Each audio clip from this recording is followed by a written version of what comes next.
Hello, and welcome back to Everyday English Talk. I'm Emma, and I'm so happy you're here with us today. And I'm Lucas. Hello, everyone. It's a pleasure to spend this time with you, just chatting and practicing English together in a calm, easy way. Today, we're going to talk about something we all share, no matter where we live. We're going to talk about our daily lives, our routines from morning to night. That's perfect. It's full of simple, useful English. We'll talk about waking up, work, studying, evening habits, and sleep. All the normal things. Exactly. And listeners, just relax. Listen at your own pace. You don't need to understand every single word. Let the conversation flow. Let's start right at the beginning, morning time. Lucas, are you a person who jumps out of bed? Me? Jump out of bed? No, not at all. I'm not a morning person, as they say. My alarm goes off at 7 o'clock, and I always press the snooze button at least once. The snooze button. That little button that gives you 9 more minutes of sleep. I know it well, but I try not to use it. I find if I use snooze, I feel more tired. Really, I feel like I need those extra minutes. But after the snooze, I finally sit up. The very first thing I do is open the curtains. I need to see the light. It tells my brain the day is starting. That's a lovely habit. Natural light is so important. For me, the first thing is a big stretch. I stretch my arms up high, point my toes. Then, like I said last time, I drink that glass of water from my bedside table. I started doing that because of you, Emma. I keep a bottle of water next to my bed now. And you're right, it does help me feel more awake. So thank you for the tip. You're very welcome. So, after the water, what's next in the Lucas morning? Next, I walk to the kitchen. The coffee machine is my best friend in the morning. I put the coffee in, press start, and that smell, it's the best smell in the world. I agree. The smell of brewing coffee is a signal. Okay, brain, time to work. While the coffee is making, what do you do? I usually feed my cat Milo. He is always very hungry in the morning, and he follows me everywhere until I give him food. Then I get my coffee and I sit at the kitchen table for a few minutes. I just sit and drink my coffee slowly. I try not to look at my phone immediately. That's a mindful way to start the day. Just enjoying your coffee. I am a little different. I check my phone pretty quickly. I look at my messages and my calendar. I need to see what my day looks like right away. There's no right or wrong way, I think. It's about what you need. After coffee, I make breakfast. It's usually something quick. 2 pieces of toast with jam or cereal with milk. Sometimes, if I have more time, I make eggs. Breakfast is important. I usually have oatmeal or Greek yogurt with honey and nuts. I eat it while I'm getting ready. Then comes the shower. A morning shower is non negotiable for me. I can't leave the house without one. I'm the same. A shower wakes me up completely. After the shower, I feel like a new person. Then comes getting dressed. I choose my clothes the night before so it's easy in the morning. Yes, preparing the night before is a lifesaver. I do that too. Clothes, bag, lunch, everything is ready. So, after getting dressed, are you ready to go? Almost. I brush my teeth, style my hair, which takes 2 minutes because I don't have much hair. And then I do my final check. Phone, wallet, keys, laptop. I say it out loud. Phone, wallet, keys, laptop. Then I'm out the door. Perfect. That's a solid morning routine. Now, the next big part of the day, work or study. Lucas, you work in an office, right? Yes, I work in a small office for a design company. My commute is about 20 minutes by bus. I use that time to listen to music or an audiobook. I try not to work on the bus. It's my transition time. Transition time. That's a good phrase. Time to move from home mode to work mode. My commute is a 30-minute walk. I love it. It's my exercise and my fresh air for the day. A 30-minute walk? That's wonderful. You must arrive at work feeling energized. Usually, yes, unless it's raining very hard. So I arrive at the office, say hello to my colleagues, and go to my desk. First task, coffee number 2.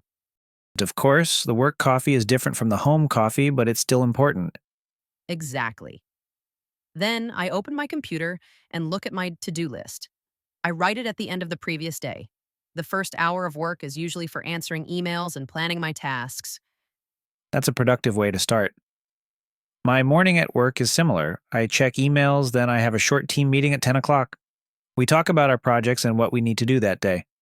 Meetings are a big part of the workday. I have meetings too, but I try to keep them in the late morning or early afternoon. What about your lunch break? Do you take a full hour? I try to, yes, usually around 1 o'clock. I leave the office and go to a small park nearby if the weather's nice. I eat my sandwich there and just watch people or listen to a podcast. It's a real break from the computer screen. That sounds ideal. A change of scenery. I often eat lunch with my colleagues in the office kitchen. We talk about non work things, TV shows, our plans for the weekend. It's a nice social time. That's important too. Connecting with people after lunch comes the famous afternoon slump. That time around 2 or 3 p.m. when energy is low. How do you deal with that, Emma? It's a challenge. I usually get a little sleepy. My solution is to stand up and walk around. Maybe I go to get a glass of water or a cup of tea. Sometimes I do a few small, easy tasks that don't need a lot of concentration. Good ideas. I sometimes put on my headphones and listen to upbeat music for 15 minutes. It gives me a boost. Or I have a piece of dark chocolate. That's my secret weapon for the afternoon. Dark chocolate. I like that secret weapon. I might try that. So the workday continues. Do you usually finish on time or do you work late often? I try very hard to finish at 5:30. I think it's important to have a clear finish line. Of course, sometimes there is a deadline and I work a little later, but I try to make that the exception, not the rule. I agree. A work life balance is important. I finish at 5, and when I work from home on Fridays, I close my laptop at 5 and put it away in a drawer. It's a physical signal that work is done. That's smart. The commute home is my signal. On the bus, I listen to music again, something relaxing. I try not to check work emails. That time is for me. Perfect. Now we enter the evening part of the routine. This is my favorite part. The work is done, and the time is yours. What's the first thing you do when you get home? The very first thing is I change my clothes. I take off my office clothes, the shirt, the trousers, and I put on comfortable clothes. Sweatpants, and an old t shirt. It feels like freedom. I do the exact same thing. It's a mental change. You are no longer in work mode, you are in home mode. Then I think about dinner. Are you a cook, Lucas? I enjoy cooking, yes, it relaxes me. I like to chop vegetables and listen to the radio. My wife usually helps me. We cook together and talk about our day. It's a nice way to connect. That sounds really lovely. Cooking together is a nice ritual. I live alone, so I cook for myself.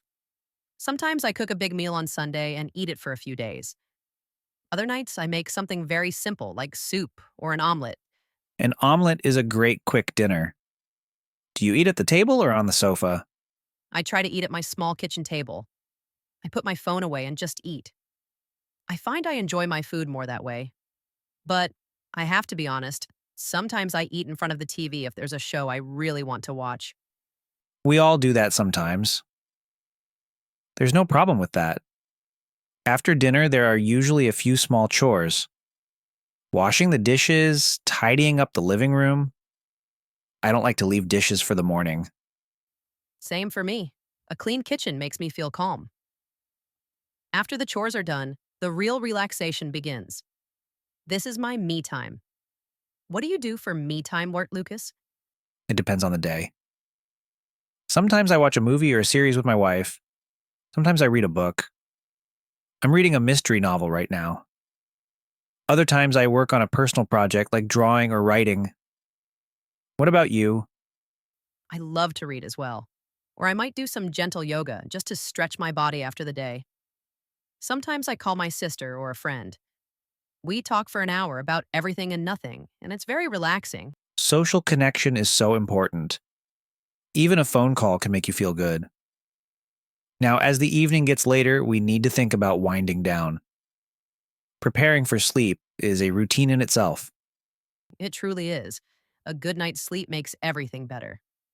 About an hour before I want to sleep, I start my wind down routine. I stop looking at screens. No phone, no laptop. That sounds peaceful. That's the hardest part for many people, I think. The phone is so tempting. What do you do instead? My wind down is a cup of herbal tea like chamomile. Then I wash my face and brush my teeth. I try to be in bed by 10:30. I read in bed for about 20 minutes, and that usually makes me sleepy. Reading in bed is a classic sleep aid. I do that too. Consistency is key, like you said. Going to bed at a similar time every night, even on weekends, helps your body's internal clock. Absolutely. And the bedroom should be a place for sleep. Cool, dark, and quiet. I use blackout curtains because the streetlights are bright. Great idea. Sleep is when our body and mind repair themselves. It's not a waste of time, it's essential time. If you don't sleep well, the next day is harder. You can't focus, you feel moody. So true. A good daily routine supports good sleep, and good sleep supports a good daily routine. It's a circle. Let's talk about weekends quickly. How does your routine change on Saturday and Sunday? On weekends, I slow down. I don't set an alarm. I wake up naturally, usually around 8. I make a big, leisurely breakfast, maybe pancakes or scrambled eggs. I drink my coffee while reading a book or the news. There's no rush. That sounds like a dream. I also wake up later, but I have a small ritual. I go to a cafe and get a proper cappuccino and a pastry. It's my weekend treat. The rest of the day is for chores, hobbies, seeing friends, or sometimes doing absolutely nothing. Doing absolutely nothing is an underrated activity. It's important to have time with no plans. But Sunday evening, I always do a little preparation for the week ahead. It reduces my Monday morning stress. What kind of preparation? I look at my calendar for the week. I choose and iron my clothes for Monday. I go grocery shopping so I have food for lunches. I might do a quick clean of my apartment. Just small things that make the week start smoothly. That's very organized. I do something similar. I plan my meals for the week so I know what to buy. I charge all my devices, my laptop, my headphones. Being prepared really does make a difference. Listeners, think about your own routines. Maybe you have a similar morning habit, or maybe your evening is completely different. The goal is not to have a perfect routine. The goal is to have a routine that makes your life easier and happier. Exactly. And if you want to change something, start small. Don't try to change your entire day at once. Maybe just decide to drink a glass of water in the morning or go to bed 15 minutes earlier. Small steps. Wonderful advice. Routines give our days structure, but they should also bring us comfort. They are the framework we build our lives on. Thank you so much, Lucas, for this lovely chat about everyday life. Thank you, Emma. It's always a pleasure to talk with you. And thank you to everyone listening. We hope you found some useful phrases and ideas today. Remember, you can listen to this conversation again. Repetition is a powerful tool for language learning. Listen while you're cooking, walking, or relaxing. Until next time, take good care of yourselves. Pay attention to your routines and be kind to yourself. Goodbye, everyone. Goodbye for now.